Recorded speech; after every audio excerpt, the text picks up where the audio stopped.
ليلا ونهارا في الطرفين فقد قال الله تعالى في كلامه المجيد وبرهانه التوحيد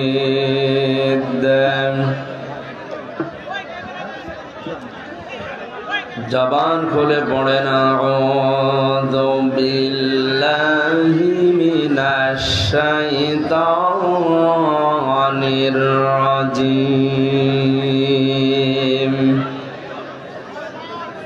বিসমিল্লাহির রহমানির রহিম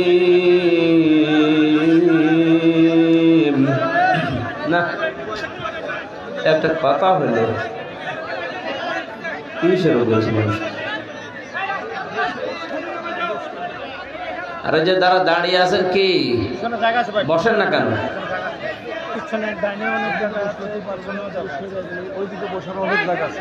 বিছিয়ে দেওয়ার কিছু নেই খ্যাড় দেওয়া আছে বসেন বসেন বসেন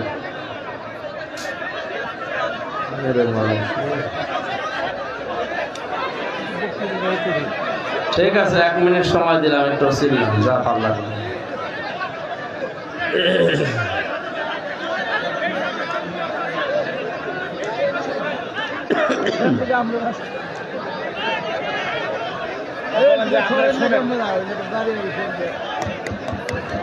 হ্যাঁ মাই গলা কোথায় আওয়াজ লাগবে কানে হচ্ছে না কানে আওয়াজ লাগবে ওর সামনে বসান এই মাইক ছেড়ে দেন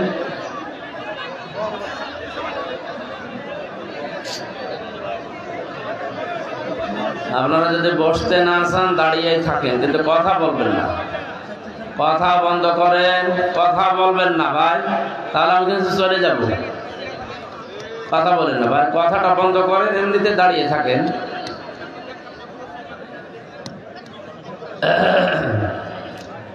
কোরআন শোনার যে আদব আমরা জানি ফাস্তামিউ লাহু ওয়া আনসিতু চুপ থাকতে হয় শুনতে হয় দুইটাই ওয়াজিব সুতরাং আপনারা চুপ থাকছেন না শোনা তো সমস্যা করছেন গোনা হয়ে যাবে রহমত পাওয়ার পরিবর্তে আশা করছে আপনি দাঁড়িয়ে থাকেন অসুবিধা নেই কিন্তু কথা বলবেন না এই আমি কি ইয়ার কি করছি বললাম যে কথা বন্ধ করেন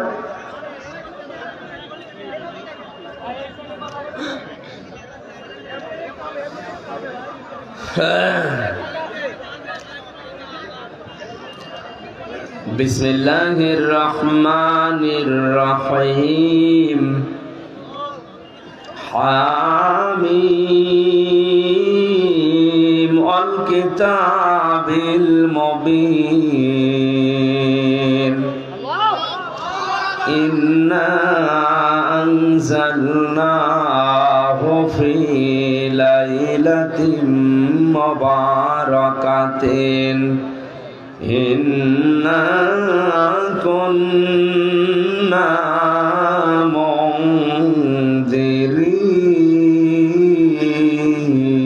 মুনজিরিন ফিহা ইফরাকু কুল্লু আমরিন হাকীম আমরাম মিন ইনদিনা ইন্না কুন্না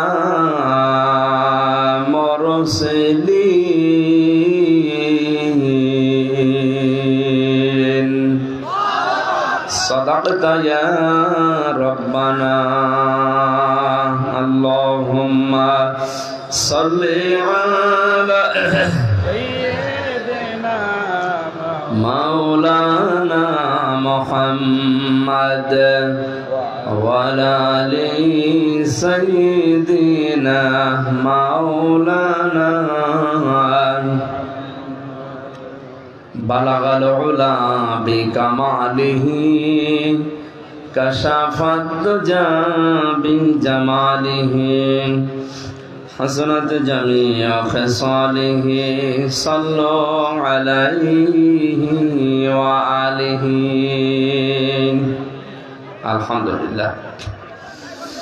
টাঙ্গাইল জেলার সদর থানার অন্তর্গত করটিয়া কেন্দ্রীয় ঈদগাহ ময়দানে জাবালে নূর মাদ্রাসার উদ্যোগে তাফসীরুল কোরআন মাহফিলের স্বনামধন্য সভাপতি বিশিষ্ট আলেমে দ্বীন হাজারো আলেমের উস্তাদ জনাব মাওলানা মুফতি মফিজুল ইসলাম আতালাল্লাহু উমরাহু ওয়া বারাকাল্লাহু ফি হায়াতি, বলেন আমিন। মাহফিলের বিশেষ প্রধান অতিথি জনাব আলহাজ সানোয়ার হোসেন, মাননীয় জাতীয় সংসদ সদস্য, বিশেষ অতিথি উদ্বোধক, আমন্ত্রিত উলামায়ে কেরাম, আমন্ত্রিত অতিথিবৃন্দ, যত মানুষের নাম দেখছি এত একটা একটা করে বলতে গেলে আমার কিয়ামত হয়ে যাবে। সে এক শিক্ষক ক্লাসে ঢুকে বলছে, গোট বানান কর। ছাত্র বলছে, স্যার ABCDEFGH আছে KLMNOPQRSTUVWXYZ, কি করলি? বলছে এর ভেতরে আছে, আপনি বানান করিয়ে নিন। এর ভেতরে গোট GOOD আছে, আমি একেবারে উপর থেকে শেষ পর্যন্ত বলে দিলাম, আপনারা বলেন আমিন। নাকি একটা একটা করে নাম বলার দোয়া করা এমনি সময় কম, আমাদের অনেক সময় লাগবে ভাই। চা এসেছে।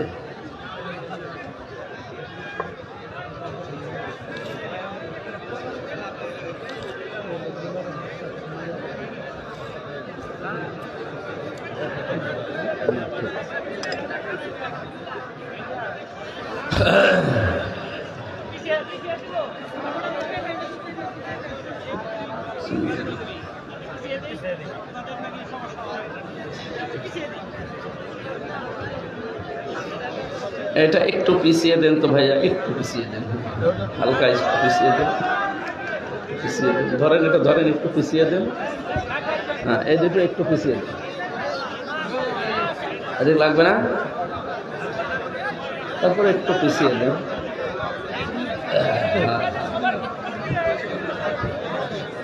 কি দেখবেন? কি আমার কি দেখার আছে?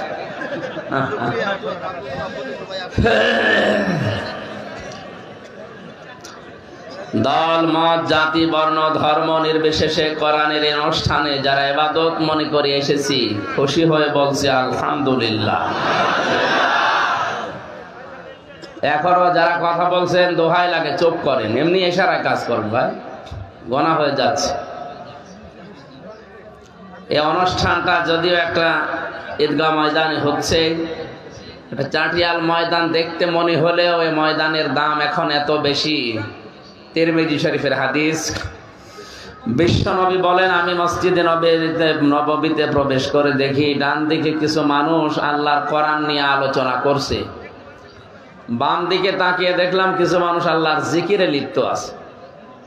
নবীজি বলেন, দুই দল ভালো কাজে আছে, তবে সবচাইতে উত্তম কাজে আছে যারা আল্লাহর কোরআন নিয়ে ব্যস্ত আছে। আমার মালিক আমাকে এই মুহূর্তে ওহী পাঠিয়েছে, আমি যেন কোরআনে কারিমের এই অনুষ্ঠানে শ্রোতা হিসাবে বসে পড়ি। আপনি টের পাচ্ছেন এই কথার ওজন কত? বিশ্বনবী যদি এখন এই করটিয়ার পাশ দিয়ে হেঁটে যেতেন কোরআনের এই অনুষ্ঠানে, কোরআনের ইজ্জতে তিনিও আমাদের মতো শ্রোতা হয়ে বসে পড়তেন। কারণ এই কোরআন প্রচার করার জন্যই আল্লাহ তাকে দুনিয়ায় পাঠিয়েছেন। এজন্য অনুষ্ঠানের মর্যাদা এখন অনেক বেশি। মাজলিস ফিকহিন খায়রুম মিন ইবাদাতি 60 সানা। দিন শিক্ষা করার জন্য যদি একটা ঘন্টা কেউ ব্যয় করেন, 60 বছর নফল ইবাদতের চাইতে বেশি সওয়াব পাওয়া যাবে। এটা একটা ক্লাস হচ্ছে কোরআনে, কিসে? পৃথিবীতে এর চাইতে উত্তম ক্লাস আর হয় না। আমাদের মালিক মহান রব্বুল ইজ্জাত ওয়াল জালাল আমাদের আদি পিতা হযরত আদম আলাইহিস সালামকে বানিয়ে একটা ক্লাস নিয়েছিলেন। وعلم آدم الأسماء كلها ثم عرضهم على الملائكة إلى آخر آية সূরা বাকারার ভেতরে বর্ণনা আল্লাহ এমনিতে দেয়নি, শিক্ষা আছে। জন্মের পর থেকে আমরা অনেকে আয়াতটা পড়ি, কিন্তু এর বাস্তবতা কি? যদি আমরা এভাবে জনগণকে বোঝাতে পারতাম, আমার মনে আর একটা ধারণা এসেছে, দেখেন তো মেলে কিনা। টাঙ্গাইলবাসী এখানে সরাসরি মাস্টার, শিক্ষক, উস্তাদ কে? আল্লাহ নিজে। ওয়াল্লামা আদামাল আসমাআ কুল্লাহা, আল্লাহ নিজে এখানে সব কিছু শিখিয়েছেন আদমকে। ক্লাসের ছাত্র যিনি সাধারণ মানুষ না নবী? কে? তাম দুনিয়ায় যত মানুষ আসবে তাদের আদি পিতা, আমাদেরও আদি পিতা হযরত আদম আলাইহিস সালাম, তিনি ক্লাসের ছাত্র। এই ক্লাসটা অনেক গুরুত্বপূর্ণ ক্লাস, কথা বলে না কেন?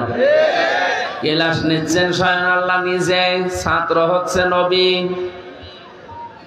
যার পৃষ্ঠদেশ থেকে তামাম দুনিয়ার যত মানুষ কিয়ামত পর্যন্ত আসবে সবাই আছি।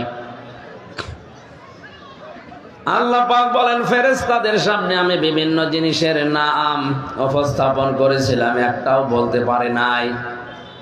হযরতে আদম আলাইহিস সালামকে আমি আল্লাহ এই সমস্ত জিনিসের সব বিষয়গুলো তাকে শিখিয়েছি। তাফসীর আধুনিক যেগুলো আছে অনেকেই এভাবে লিখেছেন, এখানে আল্লাহ পাক যেহেতু ক্লাস নিচ্ছেন, ছাত্র নবী হযরতে আদম আলাইহিস সালাম, ক্লাসটা অনেক দামি, গুরুত্বপূর্ণ। সুতরাং ওখানে আসমা বহু বচন দিয়ে আমরা অনেকে মনে করি বিভিন্ন জিনিসের নাম শুধু শিখিয়েছেন, না। কেউ যদি মনে করে এটা আলু, এটা পটল, এটা ঝিঙা, এটা ওল, এই জিনিসগুলোর নাম শিখিয়ে দিয়েছে আল্লাহ, শুধু এটা না, কিয়ামত পর্যন্ত যত ন্যায় এবং অন্যায় সব কিছু এই আসমা এর ভেতরে আছে। যত ন্যায়ের কথা, যত অন্যায় বিষয় সব আমার আল্লাহ আদমকে একদিন এক ক্লাসে শিখিয়ে দিয়েছিলেন। আমরা যেহেতু আদমের সন্তান, এজন্য লেখাপড়া অনেকেই না করেও ভালো মন্দ বোঝার মতো যোগ্যতা আমাদের অনেকেরই আছে, শুধু পাগল বাড়ি। তাহলে এই যে জ্ঞানটা আপনি কোথায় শিখলেন? আপনার আমার বাবা হযরতে আদমকে আল্লাহ শিখিয়েছিলেন, বাবার তরফ থেকে পর্যায়ক্রমে আমরাও সন্তান হিসাবে পেয়েছি। এখান থেকে বোঝা যায় হযরতে আদমের সন্তান যারা দুনিয়ায় কিয়ামত পর্যন্ত দাবি করবে, তাদের ন্যায় অন্যায় বেঁচে চলার যোগ্যতা অর্জন করা লাগবে। এই যে সামনে রমজান মাস, এই রমজানে আল্লাহ কোরআন নাযিল করে এই কথাটার সার্টিফিকেট দিয়েছেন এভাবেই, শাহরু রমাদানাল্লাযী উনজিলা ফীহিল কুরআন হুদাল লিন-নাসি ওয়া বায়্যিনাতিম মিনাল হুদা ওয়াল ফুরকান। এই সেই মাস রমজান, যাতে আমি আল্লাহ কোরআন নাজিল করেছি স্পষ্ট দলিল আর প্রমাণ দিয়ে। কেন নাজিল করলাম জানেন? হক আর বাতিল পার্থক্য করার জন্য আমি আল্লাহ কোরআন দিলাম।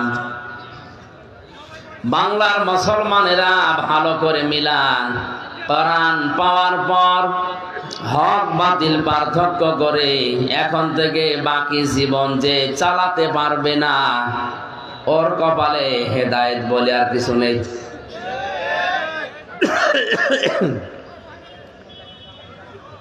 সুতরাং হযরতে আদম আলাইহিস সালামকে আল্লাহ একটা ক্লাস নিয়েছিলেন, এক ক্লাসে যত ন্যায় অন্যায় বিষয়গুলো তাকে শিখিয়ে দিয়েছিলেন।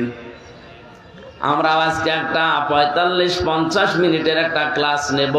এই ক্লাসে যেন অনেক অজানা জিনিস আমরা জানতে পারি, যেগুলো জানার মতো আছে কিন্তু বিষয়গুলো নিয়ে ধ্রুমজাল তৈরি হয়ে আছে, ওইগুলো যেন নিরসন করতে পারি। কোরআন উপস্থাপন করার কিছু ধরন আছে। এটা তো আর গানের অনুষ্ঠান না যে আন্দাজে এক লাভ দিয়ে জায়েদ খানের মতো ডিগ বাজি দিয়ে দিলাম। কি কোরআন কি করে উপস্থাপন করা লাগে আল্লাহ সে ধরন শেখাচ্ছেন। কিতাবুন উনজিলা ইলাইকা ফালা ইয়াকুন ফি সাদরিকা হারাজাম মিনহু লিতুনযিরা বিহি ওয়া যিকরা লিল মুমিনিন। সূরা আরাফের 2 নম্বর আয়াতে আল্লাহ বলেন এই যে কিতাব কোরআন এটা আপনাকে আমি দিলাম, এটা শুধু সোমা খাবেন আর উপরে রেখে দেবেন? হ্যাঁ, ফালা ইয়াকুন ফি সাদরিকা হারাজাম মিনহু লিতুনযিরা বিহি। কোরআন দিয়ে মানুষদেরকে যখন সতর্ক করবেন ওই সময় যেন আপনার মনের ভেতরে কোনো সংকীর্ণতা, দ্বিধা, দ্বন্দ্ব, ভয়, ভীতি এগুলো কাজ না করে।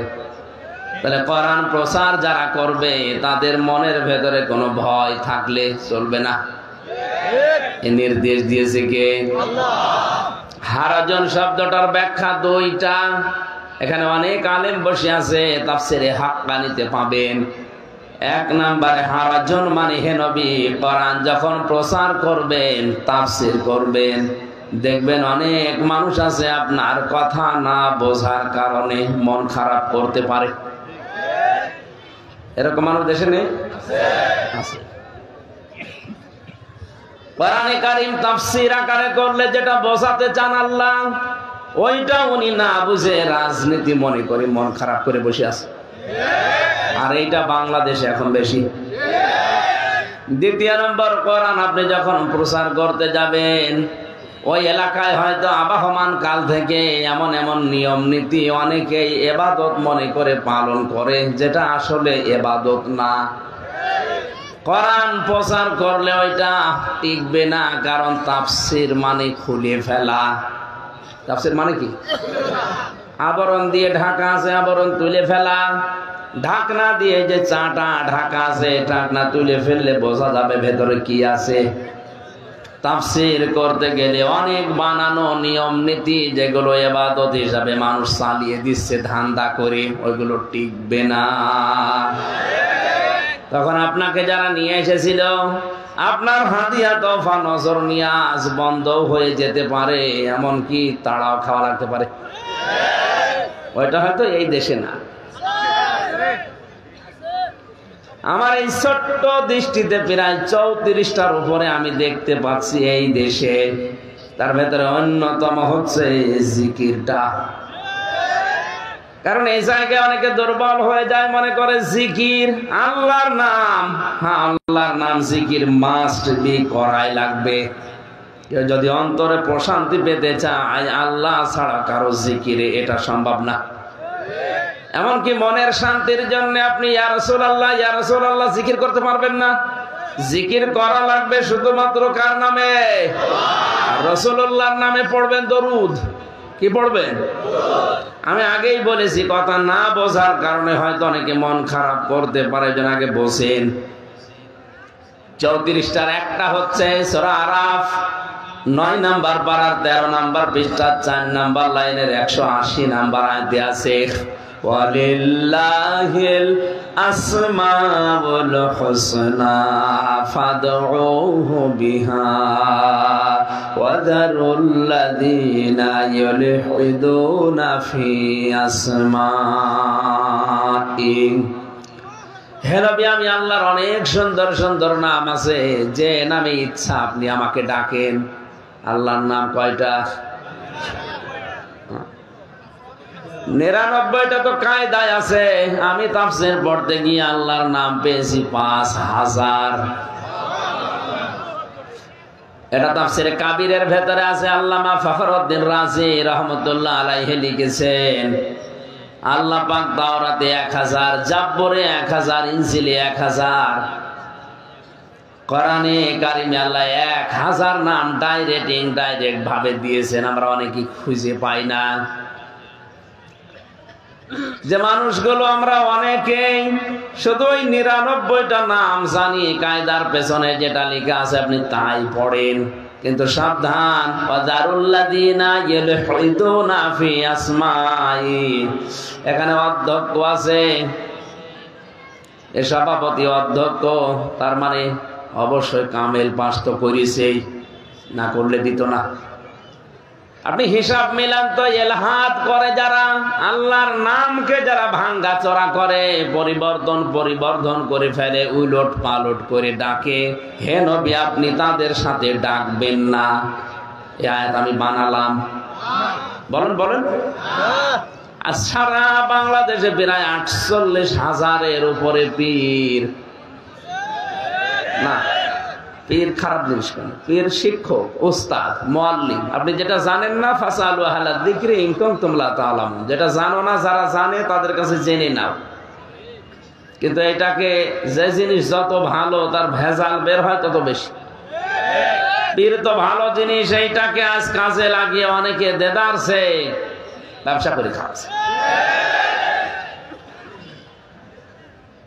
আমার বোঝানোর বিষয় এখানে, হাতে গোনা আমি কয়েকটা পেয়েছি যে দরবারগুলো থেকে শিরিক, কুফরি, বেদাত এগুলো আসে না, আর বাকি অধিকাংশ জায়গাগুলো থেকে আল্লাহর জিকিরের নামে উলট পালট শব্দ শোনা যায়। আল্লাহ এলহাদ করতে নিষেধ করলেন। ওরা কিছুক্ষণ আল্লাহ আল্লাহ বলার পরে হো ওহো, এরপরে ইয়ালি বাবা, শালি বাবা, দয়াল বাবা, খাজা বাবা বলে জিকির করছে। তাহলে এইটা কি ইবাদত? আরো জোরে। এগুলো যারা করছে ওরা তো আমার জন্য দোয়া করবে, ওদের ব্যবসায় ভাটা পড়বে না। এক ঝেনাইদাতে একবার শৈলকুপায় নিয়ে গেল, তখন আমি মাস্টার্সে, আমার বলছো যে শিরিকের বিরুদ্ধে কথা বলেন, যে দেখি পীর সাহেবকে অনেক মহিলা সেজদা করছে। শুরু করলাম ওর নাম দিয়ে।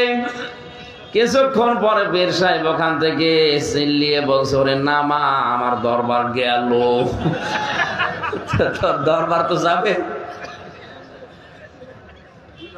এজন্য কোরআনে কারীম উপস্থাপন করার যে ধরন আমরা পেলাম, এটা সামনে রাখবো ইনশাআল্লাহ।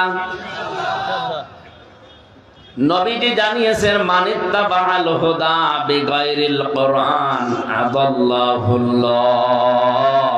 এই শব্দের দিকে তাকান, তিরমিজি শরীফের হাদিস। কোরআন বাদ দিয়ে পৃথিবীর কোন জায়গায় যদি কেউ ভালো হওয়ার নিয়তেও যায়, তার নিয়ত যতই ভালো থাক, কিন্তু কোরআন সেখানে নেই, এই জন্য আল্লাহ নিজে দায়িত্ব নিয়ে তাকে গোমরা বানিয়ে দেবে। এখানে যারা আলেম বসে আছে, আপনি জিজ্ঞাসা করেন, আদাল্লা ইউদিল্লু বাবে ইফআল থেকে এসেছে। নবী যদি দল্লা শব্দ দিতেন, দল্লা ইয়াদিল্লু, বাংলা অর্থ দাঁড়াতো আপনি নিজেই নিজেকে গোমরা বানিয়ে ফেলেছেন।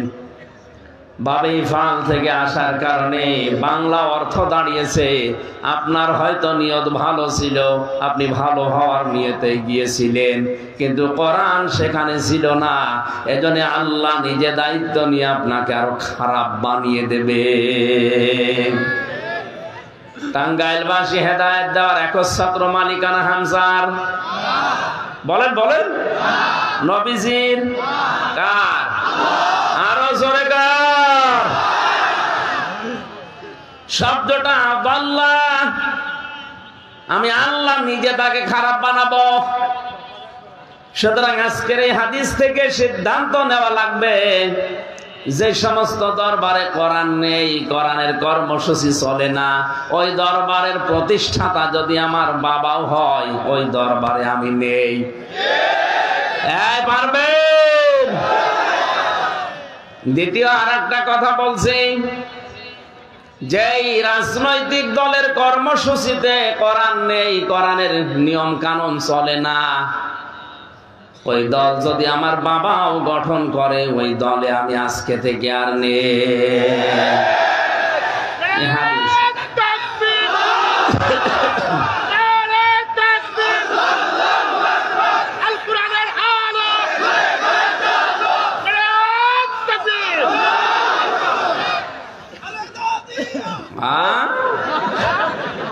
এতক্ষণে বুঝেছি। আর মাথা মনে হয় টাল হয়ে গেছে রওশনের সাদের মুখ। কি বলছো? হালকা তার কাটা আছে। এটা আমার ছেড়ে দিও না।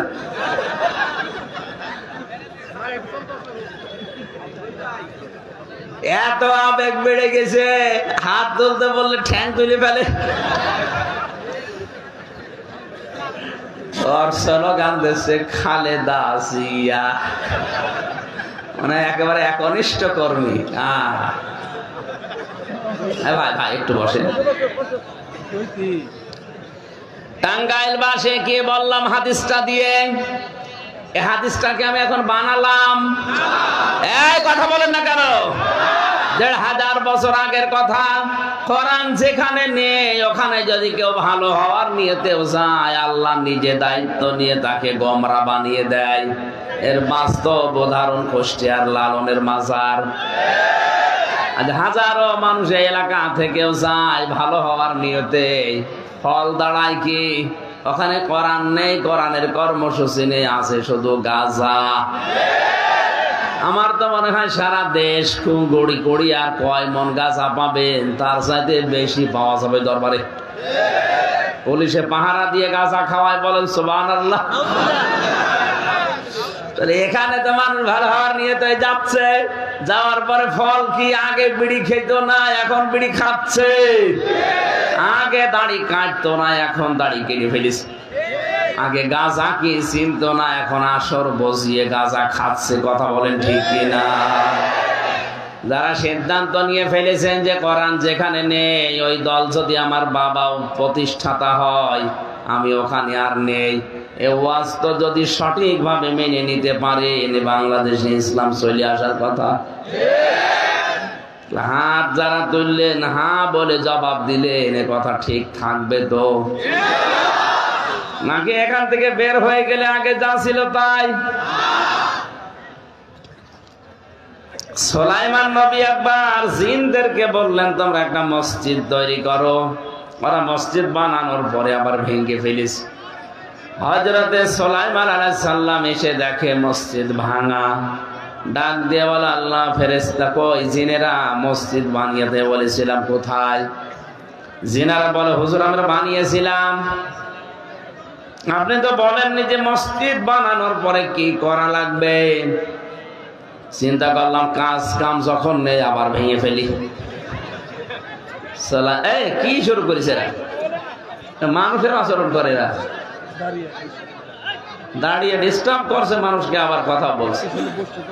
বসার লাগবে না, ওদের বসতে কষ্ট হয়, দাঁড়িয়ে থাকেন। কথা বলবেন না ভাই, দোহাই লাগে আপনি কথা বলেন না, কথা বলে গোনা হয়ে যাচ্ছে।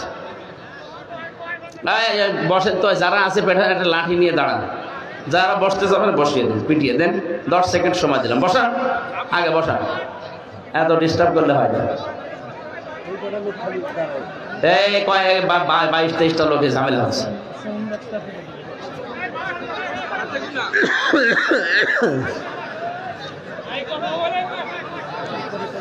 সুবহানাল্লাহ আলহামদুলিল্লাহ লা ইলাহা ইল্লাল্লাহ। সুবহানাল্লাহ আলহামদুলিল্লাহ লা ইলাহা ইল্লাল্লাহ। লা ইলাহা ইল্লাল্লাহ মুহাম্মাদুর রাসূলুল্লাহ। আমার ভাইরা, আরে আল্লাহ রে, মোনাজাত করে দিলাম, হবে না? এত ডিস্টার্বে আমি কথা বলতে পারবো না। কথা শুনে আপনি নাই বলছেন, ছাতা দেওয়ার দরকার কি?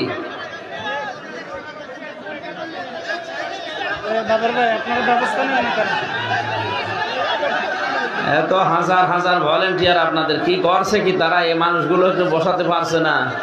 এখানে কি ভিসা নাকি? ভিসা তাহলে বসে না কেন?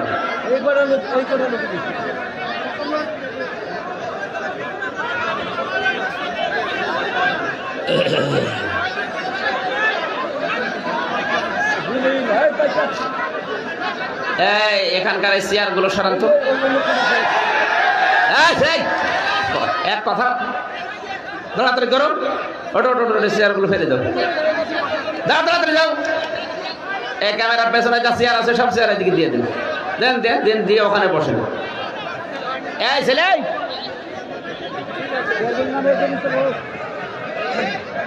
মাহফিল নিয়েছে না ছাতা নিয়েছে?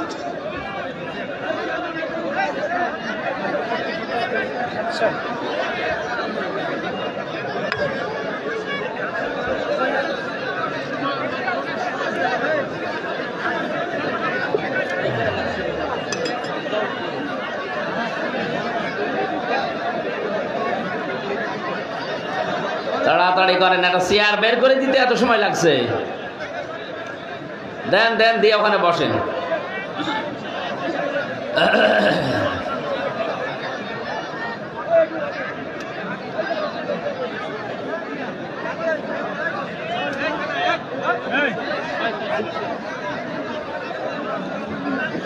আল্লাহুম্মা সাল্লি আলা সাইয়্যিদিনা মাওলানা মুহাম্মদ ওয়া আলা আলি সাইয়্যিদিনা মাওলানা। আল্লাহুম্মা সাল্লি আলা মাওলানা মুহাম্মদ ওয়া আলা আলি সাইয়্যিদিনা মাওলানা। আমাকে শহীদ করে সেই মিছিলে শামিল করে নিও, যে মিছিলের নেতা আমির হামজা খোবায়েব খাব্বাব, খোদার ছিল যারা অতি প্রিয় শামিল করে নিও। এ ভাই আমি পারবো না, আমি দোয়া করে দিলাম, চলেন। গলাটা নষ্ট করাচ্ছে, এ একটা পরিবেশ, এটা একটা এভাবে কথা বলতে পারো না। আপনারা কি চান মাহফিল বন্ধ হয়ে যাক? বন্ধ হয়ে যাক, বন্ধ করে দিন। হুজুর কিন্তু চলে যাচ্ছেন। বিনয়ের সাথে আপনাদেরকে বারবার অনুরোধ করছি বসেন, আপনারা তারপরে বেয়াদবি করতেছেন। আমি মনে করব এরা পরিকল্পিতভাবে কোরআনের মাহফিলের বিরুদ্ধে ষড়যন্ত্র করে এখানে কথা বলতেছে। বেয়াদবির কিছু লিমিটেড থাকা চাই। এই ধরনের লাইসেন্সদারি বেয়াদব মাহফিলে আসার দরকার নাই।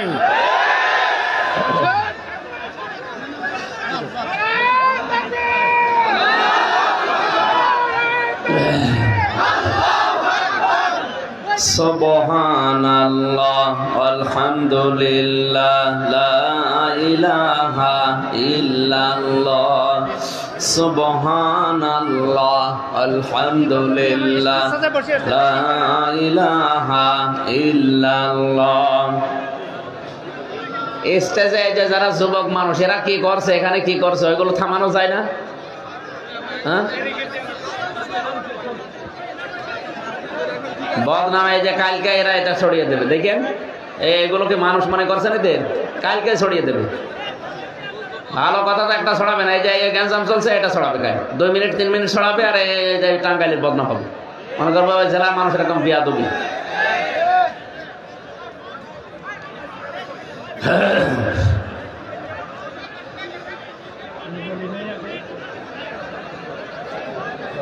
আমার ভাইরা না, মন ভেঙে গেলে হয় নাকি? এখনো পর্যন্ত কথা বন্ধ হয়, চুপ করেও তো করা যায় নাকি? আশ্চর্য।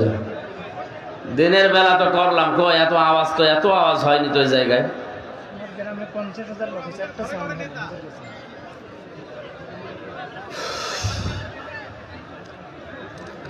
দরুদ আর সালাম পাঠ করছি আমাদের নবী মুহাম্মদ রাসূলুল্লাহ সাল্লাল্লাহু আলাইহি ওয়াসাল্লামের প্রতি। এটা রজব মাস, আজকে দেখতে দেখতে 5টা দিন চলে গেল, আর মাত্র শাবান মাসের 5 তারিখ আজকে। আর কয়েকটা দিন পর একটা গুরুত্বপূর্ণ রজনী আমাদের সামনে আসছে। অনেকে এটা নিয়ে দ্রমজাল সৃষ্টি করে, বিশেষ করে বাংলাদেশ, ভারত আর পাকিস্তানে। এই ফতোয়াগুলো অনেকে পরিকল্পিতভাবে বানিয়েছে যে শবে বরাত নামে কিছু নেই। না, এটা মিথ্যা কথা। কে বলেছে শবে বরাত নেই? শবে বরাত নিসফে শাবান নামে 15টা সহিহ হাদিস পাওয়া গেছে। এটাও বড় বড় সাহাবী যারা, বিশেষ করে বিশ্বনবীর স্ত্রী হযরতে আয়েশা সিদ্দিকা বর্ণনা দিয়েছেন। হযরতে আয়েশা সিদ্দিকা বলেন, গভীর রজনীতে আমার ঘুম ভেঙে গেল, পাশে হাত দিয়ে দেখি নবীজি নেই। মনে করলাম হয়তো নামাজে দাঁড়িয়েছেন। অনেকক্ষণ অপেক্ষা করে দেখি না, উনি নামাজে নেই। আশপাশে খোঁজ করে দেখি পাশেই জান্নাতুল বাকি নবী মুহাম্মদুর রাসূলুল্লাহ কবরের পাশে দাঁড়িয়ে অঝোর নয়নে কাঁদতেছে। ডাক দিয়ে বললাম, ইয়া রাসূলুল্লাহ, আপনি কাঁদেন কেন এই গভীর রজনীতে? নবীজি বলেন, আয়েশা, তুমি কি জানো আজকের কোন রাত? এটা শাবান মাসের নিসফে শাবান, 14 দিবাগত রাত। মহান আল্লাহ এ প্রথম আসমানে এসে ডাক দিচ্ছে, 5 প্রকার মানুষ বাদ দিয়ে তামাম দুনিয়ার মানুষদেরকে আল্লাহ মাফ করে দেবে। আর মাত্র 9 দিন পরে ওই রাতটা আমাদের সামনে। আমরা দেখি ওই 5 প্রকার মানুষ যারা মাপ পাবে না। এত বড় দুর্ভাগা কারা তারা? নবীজি ওই দিন আয়েশাকে বলেছিলেন, হে আয়েশা, প্রথম নাম্বারে তারা মাপ পাবে না যারা শিরিক করে আর শিরিকের সাপোর্ট করে। এই কথাটা পড়ার পরে আমার বাংলাদেশ সম্পর্কে একটা দৃশ্য মনে পড়ছে। এদেশে এখন অনেকে শিরিক করছে, করাচ্ছে এবং শিরিকের সাপোর্ট করছে। এখন যদি বলেন শিরিক করছে কি করে? হ্যাঁ, আল্লাহ যেটা পারে ওইটা অন্য কেউ পারে, এই কথা বিশ্বাস করার নাম শিরিক। আজ সিলেবাস থেকে শুরু করে অনেক জায়গায় এই সূক্ষ্ম ষড়যন্ত্র করে এগুলো আমাদের এই ছোট ছোট কমলমতি শিশুদের, বাচ্চা ছেলে মেয়েদের মেধার ভেতরে ঢোকানো হচ্ছে। আমি নাম নিতে পারলাম না, এই জন্য দুঃখিত। 2 নাম্বারে অনেকে শিরিক করছে যারা বলে যে সমস্ত ক্ষমতার উৎস এরা মুশরিক। কারোর ফতোয়া লাগবে না, ডাইরেক্ট ফতোয়া। ক্ষমতার উৎস আরো জোরে, আন্নাল কুওয়াতা লিল্লাহি জামিআ। আপনি পার্সেন্টেজ হিসাব করে দেখবেন, এই দেশের 100 জনের 15 জন মানুষও টিকবে না। অথচ আদমশুমারিতে এদেশে 96% মুসলমান। মুশরিক হয়ে গেলে লোকটার মুসলমান থাকে? বলেন, মুশরিক যারা, তারা আল্লাহ আছে কথা বিশ্বাস করত, কিন্তু তার সাথে অন্য শক্তিকে যোগ করে দিত। বিশ্বনবীর আপন চাচা আবু তালেব, এ লোকটা মুশরিক ছিল, কিন্তু বিশ্বাস করত আল্লাহ একজন আছে, এজন্য কাবার খেদমত করত। নবীদের দাদা আব্দুল মুত্তালিব, এই লোকটা মুশরিক ছিল, কিন্তু এই কথা বিশ্বাস করত যে আল্লাহ একজন আছে। আমি এই কথাটা বানালাম। কোরআনে কারিমে কয়েক জায়গায় আল্লাহ প্রশ্ন দিয়েছেন, ওয়ালা ইন সাআলতাহুম মান খালাকাস সামাওয়াতি ওয়াল আরদা লা ইয়াকুলুনাল্লাহ। হে নবী, ওদেরকে যদি জিজ্ঞাসা করেন আসমান জমিন কে বানিয়েছে, ওরা এক বাক্যে স্বতঃস্ফূর্তভাবে বলবে আল্লাহ। আব্রাহা যেদিন কাবা ধ্বংস করার জন্য আসেন, রাস্তার ভেতরে যারা উট ছাগল ভেড়া পেয়েছে সবগুলো বেঁধে নিয়ে জবাই করে করে খাচ্ছিল। কে যেন এসে বলেছে, ও আব্দুল মুত্তালিব, তোমার যে সমস্ত জিনিসপত্র গুলো উট ভেড়া ছাগল সব আব্রাহা ধরে ধরে নিয়ে যাচ্ছে। আব্দুল মুত্তালিব ওই সময় দৌড় দিয়ে কাবার চাবিটা ওই যে মুলতাজাম নামক যে জায়গাটা কাবার দরজার উপরে ওখানে ঝুলিয়ে দিলেন। ডাক দিয়ে বলে, কাবার মালিক, এ ঘরের মালিক তুমি, এ চাবি তোমার হাতে দিয়ে গেলাম। কারণ যে বাহিনী নিয়ে এসেছে এর সামনে দাঁড়ানো আমার মতো মানুষের সম্ভব না, কিন্তু তোমাকে আমি তোমার হাতে দায়িত্ব দিয়ে চলে গেলাম। বলেন তো আব্দুল মুত্তালিব এ লোকটা মুসলমান না মুশরিক? আমরা সবাই হাদিস কোরআন যতটুকু জানি বুঝি মুশরিক বলে পরিচয় দিই বলিও, অথচ কাবা শরীফের দেওয়ালে বা দরজার সাথে চাবি লাগিয়ে ও ঘোষণা দিচ্ছে, কাবার মালিক তোমার ঘর তুমি রাখো, দিয়ে গেলাম। এতটুকু শেষ করেনি সিরাত ইবনে হিশাম, দৌড় দিয়ে আবরাহার কাছে গিয়ে বলে, আমার উট ভেড়া এগুলো সব ফিরিয়ে দাও। সূরা ফিলের তাফসিরে আমি পেয়েছি আবরাহা ওই দিন অট্ট হাসি দিয়েছিল। ডাক দিয়ে বলে, আব্দুল মুত্তালিব, এতদিন শুনেছি তুমি নাকি জ্ঞানী মানুষ, গুণী মানুষ, বুদ্ধিমান, কিসের পরিচয় দিলে? কাবা নিয়ে তোমরা ব্যবসা করে খাও, লক্ষ লক্ষ মানুষেরা বিভিন্ন জায়গা থেকে এখানে এসে 6 মাস 1 বছরের কামাই তোমরা এখান থেকে করে নাও। অথচ কাবা ভাঙার জন্য আমি আসলাম, আমাকে বাধা দেওয়া তো দূরের কথা, কাবার বিষয়ে একটা কথাও তুমি বললে না। তোমার মাত্র কয়েক টাকার উট ভেড়া ছাগল বকরি এগুলোর জন্য তুমি এসেছো, তুমি কেমন বুদ্ধিমান? আব্দুল মুত্তালিব বলেছে, আবরাহা কান খাড়া করে শোনেন, যেগুলো নিয়ে এসেছেন ওগুলো আমার নিজের, আর যে ঘর আমি দায়িত্বে আছি খেদমত করি ওটার মালিক আমি না, মালিকের হাতে চাবি দিয়েছে ওনার ঘর, আমার বিশ্বাস উনি অবশ্যই রক্ষা করবেন। নবীজি যে নবুয়ত পাওয়ার পরে বাড়িতে আসলেন, বিশ্ব নবী বাড়িতে আসার পর খাদিজাকে বলেছিলেন, ইয়া খাদিজা জাম্মিলুনি জাম্মিলুনি, আমাকে ঢেকে দাও, আমি ভয় পেয়েছি। হযরতে খাদিজা ওই দিন 5টা কথা বলেছিলেন। হযরতে খাদিজা আল্লাহি আল্লাহি কাল্লা এই শব্দগুলো প্রথমে জুড়ে দিয়ে বলছিলেন, আল্লাহর কসম কখনো লা ইখজিকাল্লাহু আবাদান, কখনোই আল্লাহ আপনাকে অপমান অপদস্থ করতে পারে না। অথচ ওই সময় খাদিজা মুসলমান হয়নি। কথা বলে না কেন? 40 বছরে তার বিয়ে হয়েছে, 25 বছরে নবীজি মুহাম্মদুর রাসূলুল্লাহ বিবাহ বন্ধনে আবদ্ধ হয়ে 15টা বছর সংসার করার পরে তিনি নবুয়ত পেলেন। প্রথম নাম্বারে এসে যখন এই কথা বলেছেন, তিনি সর্বপ্রথম যে বাক্য উচ্চারণ করলেন, প্রথম বাক্যে আল্লাহর নাম নিয়েছেন 3 বার।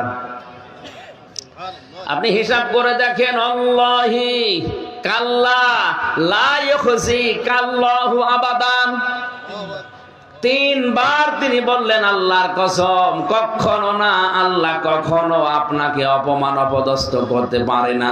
অথচ এখনো মুসলমান হয়নি। তাহলে আল্লাহ একজন আছে, এ কথা খাদিজা ওই সময় বিশ্বাস করত। কথা বলেন না কেন? আবু তালেবও বিশ্বাস করত, আব্দুল মুত্তালিবও বিশ্বাস করত, এমনকি আবু জেহেলও বিশ্বাস করত যে আল্লাহ একজন আছে। এটা তো আমি বানালাম। বদরের ময়দানে যেদিন যাচ্ছিল, কাবার গিলাফ ধরে আবু জেহেল হাউ মাউ করে কেঁদে বলেছিল, কাবার মালিক তুমি একজন আছো, আমি জানি মুহাম্মদের বিরুদ্ধে অস্ত্র নিয়ে যাচ্ছি বদরের ময়দানে যুদ্ধ করার জন্য, সত্যের পক্ষে যে আছে তারে তুমি বিজয় দিও। ওর দোয়া কবুল হয়ে গেছে, কারণ সত্যের পক্ষে তো ছিল না, ও ছিল মিথ্যার পক্ষে। সত্যের পক্ষে যিনি ছিলেন আল্লাহ তাকে ওর দোয়াও কবুল করে বিজয় দিয়েছেন। কথা বলেন ঠিক কিনা? আমার বোঝানোর বিষয় হচ্ছে, আল্লাহ একজন আছে বিশ্বাস করলে মানুষ মুমিন হয়ে যায় না। অমিনান নাসি মাই ইয়াকুলু আমান্না বিল্লাহি ওয়া বিল ইয়াউমিল আখির ওয়া মা হুম বিমুমিনিন। আল্লাহ পাক বলেন, হে নবী, দুনিয়ায় এমন অনেক মানুষ আছে তারা বলবে আল্লাহ তোমাকে বিশ্বাস করি, কিয়ামতেও বিশ্বাস করি, কিন্তু না, লোকটা ইমানদার না। এ কথাটা তার মুখের কথা, এটা তার মুখের কথা, কিন্তু মনের কথা না। যতদিন পর্যন্ত মানুষ হিসাবে আপনি মুখের কথার সাথে মনের কথার মিল করাতে না পারবেন, ততক্ষণ আপনি মুমিন না, মুনাফিক। সাহাবায়ে কেরাম আল্লাহর দরবারে কবুল হয়েছিলেন যে 7টা কারণ আমি জানি, তার অন্যতম এই, ওনারা মুখে যেটা বলতেন ওইটাই ওনাদের মনের কথা। আর আমরা আল্লাহর দরবারে কবুল হতে পারি না, কারণ আমাদের মুখের কথার সাথে মনের কথার কোনো মিল নেই। মুখে যা বলছে মনে করবেন 100 ভাগ মনে ওইটা নেই। এক কথা বলছে না কেন?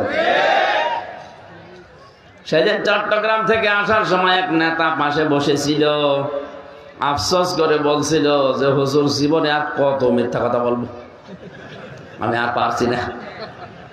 সকাল 10টা থেকে শুরু করে রাত 10টা পর্যন্ত শুধু মিথ্যার উপরে আছে, ধোঁকা দিয়ে আর কত বোকা বানাবো মানুষকে, আমি আর পারছি না, আমার বিবেক শেষ। তারপরও বলা লাগছে, কারণ না বললে উপায় নেই।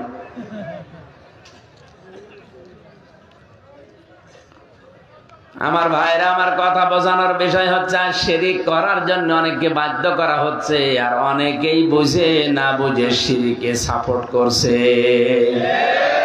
মনে মনে মূর্তি তৈরি করে আপনি যতই ভাস্কর্য, প্রতিমা আর যাই নাম দেন না কেন, আল্লাহর কসম আপনি মুশরিক হয়ে যাবেন।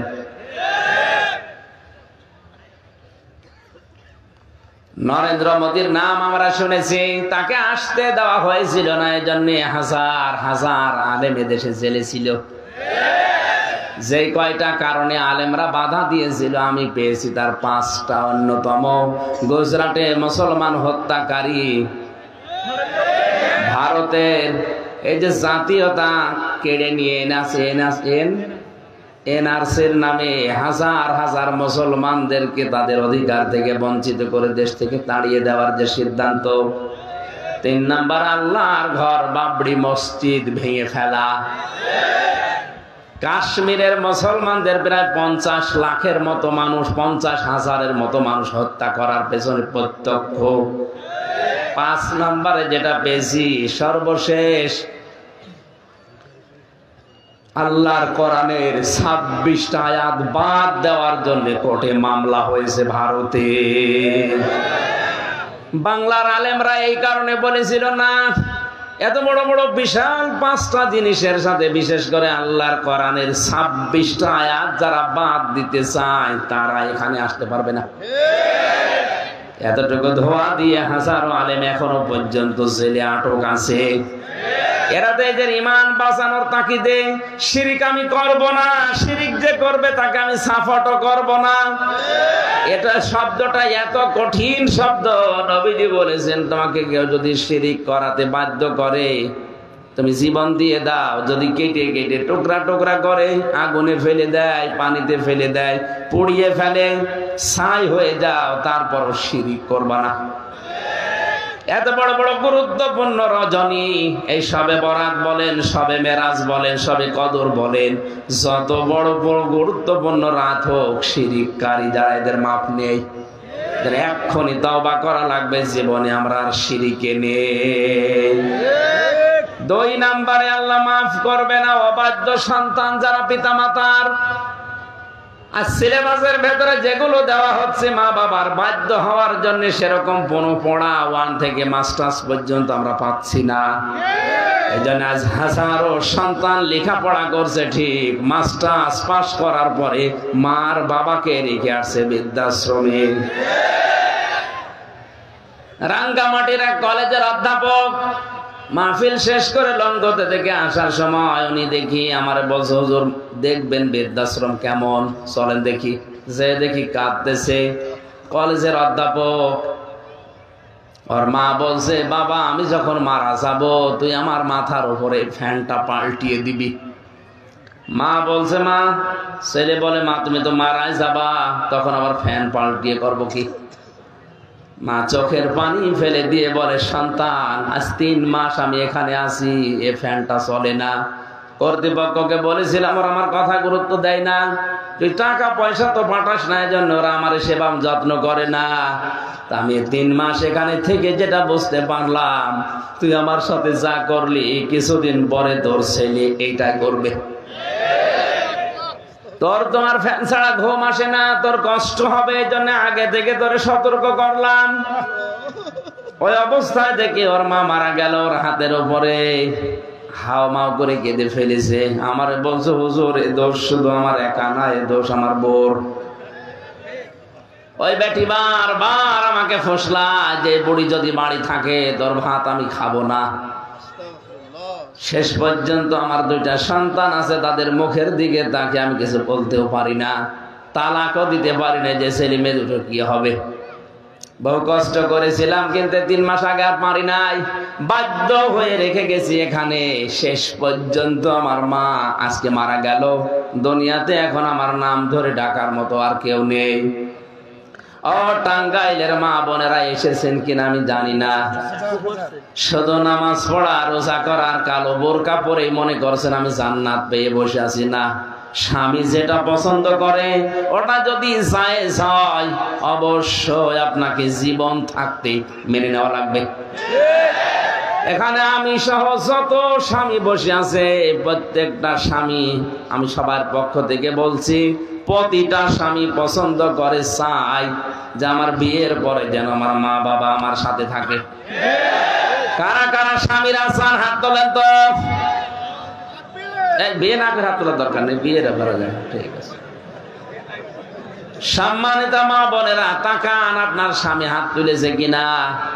অথচ আপনার কারণে এই স্বামী কিছুদিন পরে তার মা বাবাকে আলাদা করে দিতে বাধ্য হয়।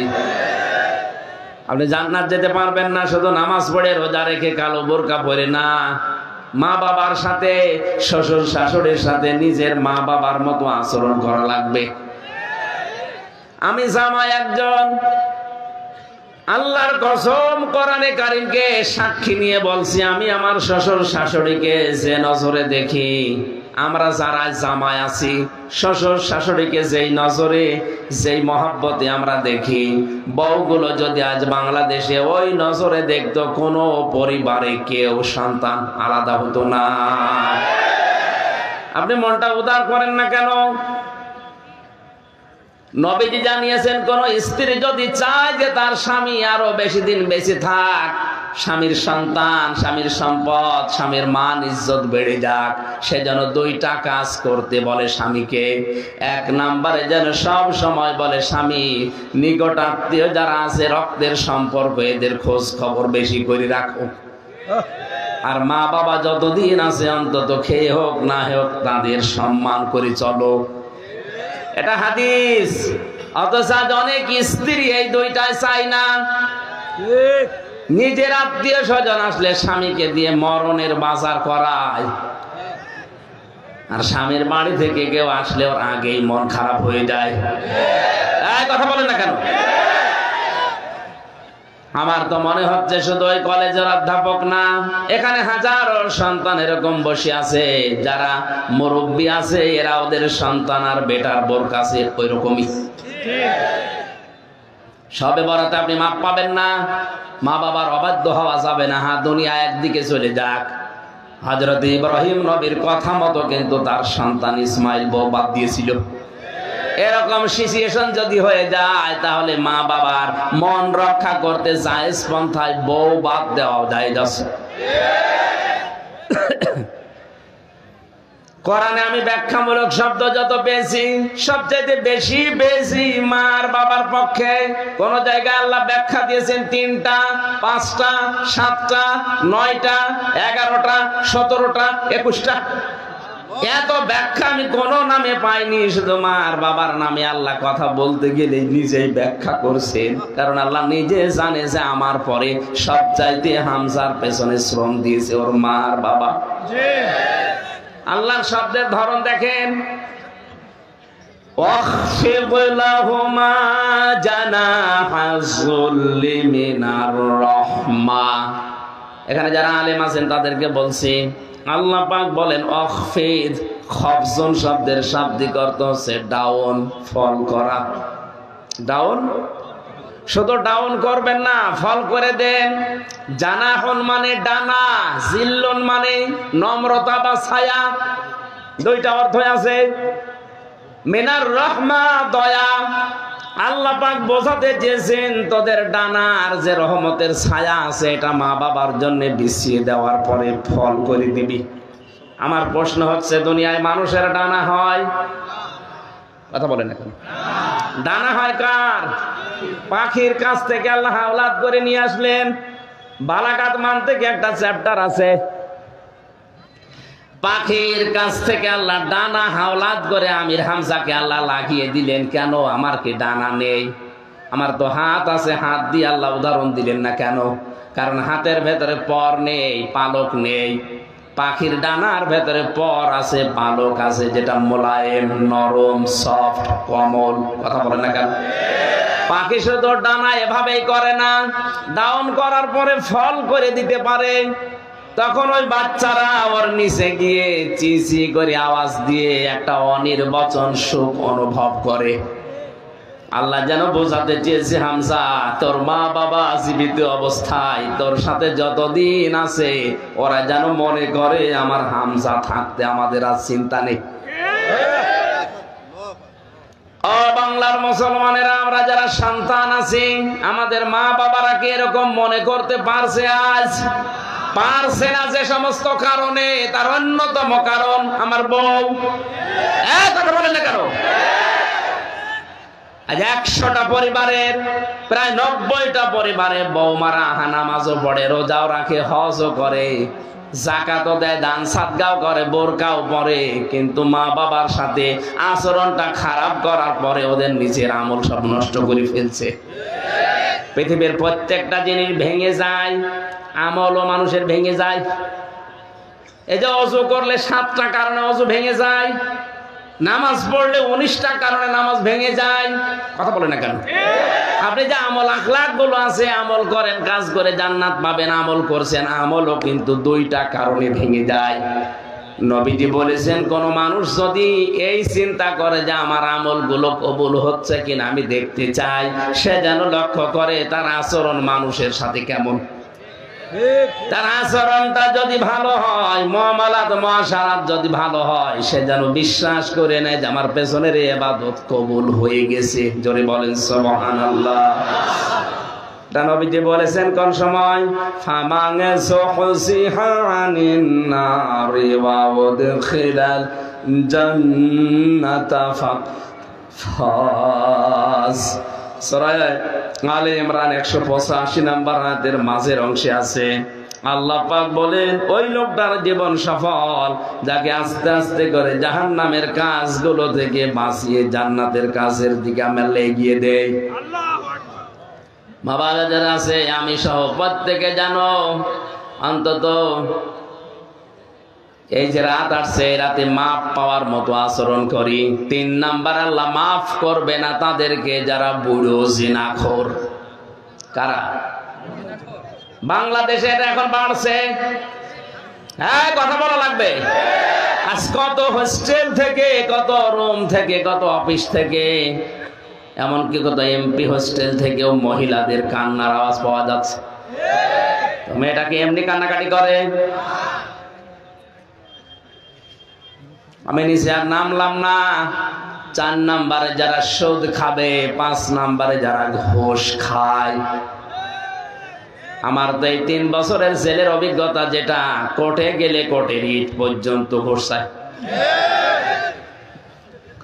10 টাকা, অথচ ইটের দামই 10 টাকা। ওই আমার কাছে উল্টা টাকা চাই। এমন কোন জায়গায় এখন আমি দেখতে পাচ্ছি না। ধর্মীয় প্রতিষ্ঠানগুলো তো এখন ঘুষের প্রচলন শুরু হয়ে গেছে। আলিয়া মাদ্রাসার যারা দায়িত্বে আছে, এরা যে কোন সমস্যায় আছে আপনাকে বলতে পারছে না, তাই ফেলতেও পারে না, গিলতেও পারে না, ঝামেলায় আছে। বিশেষ করে যারা প্রিন্সিপাল, অধ্যক্ষ,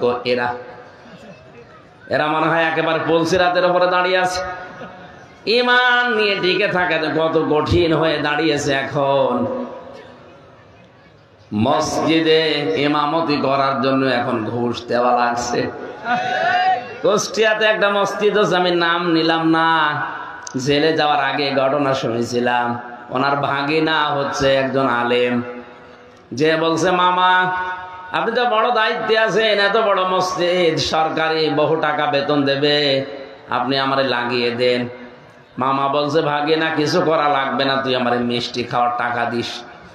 ও মনে করছে মিষ্টি খেতে আর কয় টাকা লাগে, 5,000 টাকা দিয়েছে। বলছে 5,000 না 10 লাখ। বলছে মামা মিষ্টি খেতে যদি 10 লাখ, দই খেতে কয় লাখ লাগবে? যে লোকটা 10 লক্ষ টাকা দিয়ে ঘুষ দিয়ে মসজিদে ইমাম হবে, ওর পেছনে নামাজ পড়া তো 100 ভাগ জায়েজ। সবে বরাতে আপনি মাপ পাবেন না। আল্লাহ তাআলা বলেছেন স্পষ্ট কিতাবের আয়াত, ইন্না আনজালনাহু ফি লাইলাতিন মুবারাকাতিন ইন্না কুন্না মুনজিরিন। পবিত্র রজনীতে এই কিতাবকে আমি আল্লাহ নাযিল করেছি, অবশ্যই আমি আল্লাহ সতর্ককারী। ফিহা ইফরাকু কুল্লু আমরিন হাকিম আমরাম মিন ইনদিনা, আমার পক্ষ থেকে এই দিনে গুরুত্বপূর্ণ কিছু ফয়সালা সিদ্ধান্ত নেওয়া হয়। তার ভেতর অন্যতম 1 বছরে কে দুনিয়ায় আসবে, 1 বছরে কে দুনিয়া থেকে বিদায় নেবে, কার রিজিক তার খাবার কতটুকু দুনিয়ায় সে খাবে, কতটুকু রেখে যাবে, এটা সিদ্ধান্ত হয়ে যায় এই গুরুত্বপূর্ণ সবে কদরে বরাতে না। আল্লাহ মানুষদেরকে সিদ্ধান্ত নেওয়ার জন্য আমার আল্লাহ নিজে সিদ্ধান্ত নেন তার ইচ্ছা মাফিক। তাহলে এখান থেকে আমরা যদি বিশ্বাস করে থাকি আমার হায়াত আর কতদিন আছে, ফাইনাল হয়ে গেছে, আমার রিজিক আর কতটুকু আসবে, ফাইনাল হয়ে গেছে, তাই আমার উল্টা পথে চলার দরকার কি? কথা বলে না কেন? এটা যদি আমরা সবে বরাত, সবে কদর, সবে মেরাজ এগুলো বিশ্বাস করেই থাকি, আর লোক দেখানোর জন্য যদি কিছু ইবাদত বন্দেগী করে থাকি, অন্তত এই বিশ্বাসটা দৃঢ় করা লাগবে 1টা বছর আমার হায়াত আছে না গেছে, এটা কিন্তু লিখিত হয়ে গেছে। আমি যেহেতু এসেছি খালি হাতে, খালি গায়ে খালি পাই, যাব খালি গায়ে খালি পাই, কথা বলেন ঠিক কিনা? এই জন্য আমি কোনো অন্যায়ের কাছে আর মাথা নত করতে রাজি না। কার জন্য অন্যায় করব, 2 দিন পর ওই আমার শত্রু হয়ে দাঁড়াবে। ইন্না কুন্না মুরসিলিন, অবশ্যই আমি আল্লাহ রাসূলদেরকে প্রেরণ করেছি। সে রাসূলরা এখন নেই, নায়েব আছে, এই যে সমস্ত গুলো নবীজির নায়েব উত্তরাধিকারী, এদের দায়িত্ব হচ্ছে এখন রাসূলুল্লাহ যা করতেন ওইটা করা। এক একটা শব্দে আমার এই যে ফিহা ইফরাকু কুল্লু আমরিন হাকিম, আল্লাহ গুরুত্বপূর্ণ সিদ্ধান্তগুলো তার আদেশে নিয়ে থাকেন। আমর মানে হুকুম, আদেশ। এত বড় বড় কঠিন শব্দ এর ভেতরে আল্লাহ দিয়েছেন, লক্ষ লক্ষ তাফসিরে কথা লুকিয়ে আছে। যত বের করবেন টান দিয়ে গবেষণা করে তত বের হবে। আমার এখন সময় কম, তো 1 ঘন্টা সময় দিয়েছিল, 1 ঘন্টা হয়ে গেছে। রাত 9টায় আছে আবার, ওই যে কোন জায়গায় যেন বললেন, হ্যাঁ দৌলতপুর মানিকগঞ্জে। সুতরাং ওখানে যে এখন 1 ঘন্টার ভেতরে হাজির হওয়া লাগবে। আর মা বোনদের এই মাহফিলটা তো আমি জানতামই না যে আপনি মাগরিবের পর মাহফিল নিয়েছেন। আমি তো মনে করছি দিনে 1টা রাতে 1টা। মহিলাদের প্যান্ডেলে কালেকশন করতে বলেন, এখন বলবো। সম্মানিত মা বোনেরা, আল্লাহর রাস্তায় মাদ্রাসার জন্য আপনারা যে জানিয়ে এসেছেন দিয়ে যাবেন। আর আপনারা জানেন আমি 3 বছর ভেতরে ছিলাম, এখন শরীরও ভালো না, জোর করে করে মানুষ নিয়ে যাচ্ছে। সালাম দেন, দোয়া করেন এই বলার জন্য। কিন্তু যেহেতু এই যে 45 মিনিট 1 ঘন্টা করে কথা বলতে হলো, 2-3টা করলে গলা ভেঙে যাচ্ছে। দোয়া চাই, মাপ চাই, আগামীতে নিলে 1টা করে মাহফিল নেবেন, আর রাত 9টায় তুলে দেবেন, 11টা-12টা পর্যন্ত চালাবো ইনশাআল্লাহ। মেয়েদের ভেতরে বলছি, যারা কালেকশনে আছেন অবশ্যই কিছু না কিছু দিয়ে যাবেন। আল্লাহুম্মা আমিন। ربنا ظلمنا أنفسنا وإن لم تغفر لنا وترحمنا لنكونن من الخاسرين। রব্বুল আলামিন, বড় আশা নিয়ে তোমার বান্দা বান্দি গুলো এসেছিল, সময় আমাদের হাতে নেই, শরীর এবং গলার দিকে তাকিয়ে আমি শেষ করে দিলাম। তুমি বাইরে মুক্ত জীবনে যখন আমাকে ফিরিয়ে দিয়েছো, আমার কণ্ঠটা তুমি ভিক্ষা দাও, আমার শরীরটাকে আগের অবস্থায় ফিরিয়ে